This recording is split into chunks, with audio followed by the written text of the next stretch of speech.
Voici les 5 culottes que nous allons disséquer. 5 produits comparables avec des promesses variées. Pour flux léger ou moyen, pour 12 heures d'utilisation sans fuite ou encore absorbant jusqu'à l'équivalent de 2 tampons. Nous allons comparer les culottes entre elles, mais aussi les mesurer aux serviettes jetables. Tout ça sous l'arbitrage de ce laboratoire d'Aix-en-Provence. Les culottes mensuelles vont être comparées à des serviettes ultra minces normales qui sont pour des flux légers à modérés. Et on les compare aussi aux serviettes normales qui sont pour des flux plus importants. Premier round, le test d'absorption. Et voici le matériel nécessaire. On utilise des mannequins pour simuler le corps d'une femme. Ils pèsent environ 21 kg. Et on va faire passer à l'intérieur de ce mannequin du plasma synthétique à une température de 37 degrés. Du plasma synthétique pour remplacer le sang. Ça y ressemble, la couleur et la coagulation en moins. Le liquide est injecté à un débit de 2 ml par minute, ce qui représente un flux menstruel moyen. Donc en fait, les feuilles en alu sont positionnées au contact de la culotte pour pouvoir détecter les premières gouttes, la première fuite sur mannequin. Donc en fait, c'est ce qui va nous donner l'alarme pour pouvoir arrêter le test.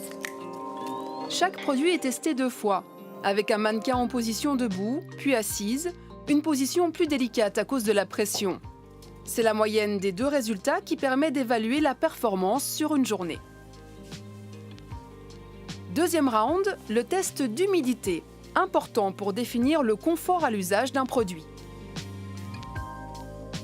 On injecte un certain volume de liquide sur mannequin au niveau des culottes et après donc, on va poser la culotte à plat et passer une lampe UV en fait, au-dessus de la culotte pour mesurer l'humidité en surface.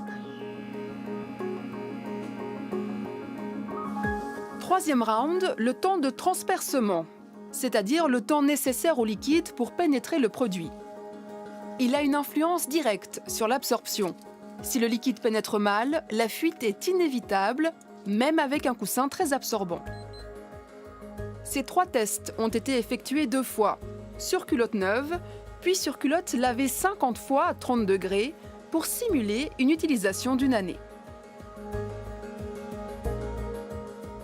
Il est de retour parmi nous et sera ce soir l'arbitre impartial du match culotte contre serviette. Le plaisir d'accueillir Stéphane Fontanet. Bonsoir Stéphane. Bonsoir Linda. Alors quels sont les produits que vous avez testés? Alors on a testé 6 serviettes et 5 culottes pour une utilisation avec un flux normal. Et les culottes, elles ont été testées neuves et puis après 50 lavages, pour quelles raisons?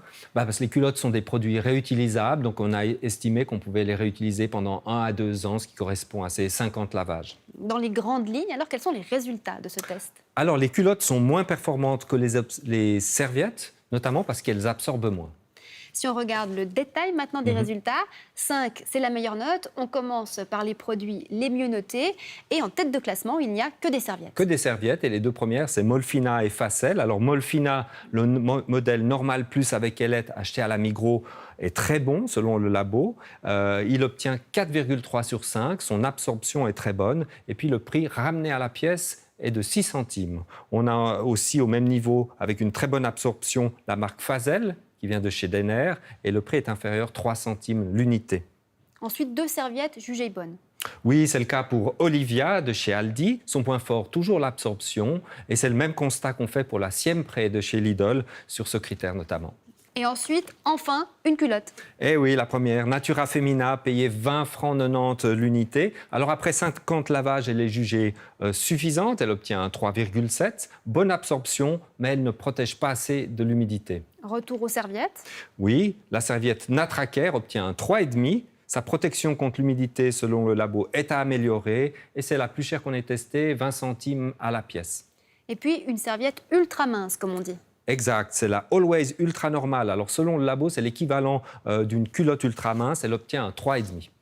En queue de classement, maintenant, 4 modèles de culottes. Pourquoi est-ce qu'elles sont aussi mal notées? Alors, tous ces produits devraient améliorer notamment la protection au contact, qui est trop faible. Ouais, c'est donc la sensation d'humidité. Oui, exactement. Et c'est le cas pour la Felicop, qui devrait améliorer aussi son temps de transpercement, comme on dit techniquement. Oui, technique un peu compliquée. Ouais. L'idée, c'est que le liquide devrait être absorbé plus rapidement. Oui, tout à fait. Et cette serviette est, pardon, c'est une culotte, elle est jugée insuffisante aussi, le modèle Sinks, qui coûte presque 40 francs, mauvaise absorption et trop grande humidité. Pour terminer, 2 modèles jugés carrément mauvais. C'est le cas pour la Selena Care, pour l'humidité ressentie et le temps d'absorption. Et c'est encore pire pour la Smoon, qui ne tient pas le choc de tous ces lavages. Tous les points testés devraient être améliorés selon le labo. Pourtant, sur le site de Smoon, on affirme que cette culotte doit pouvoir absorber l'équivalent de 2 tampons et offrir une protection de 12 heures. C'est magique, hein, le marketing. Ce qui est factuel, en revanche, c'est que certains modèles résistent moins bien au lavage que d'autres. Oui, après 50 lavages, Sinks et Natura Femina ont rétréci. Et puis Natura Femina, en plus, a son élastique de taille qui a tendance à vieillir.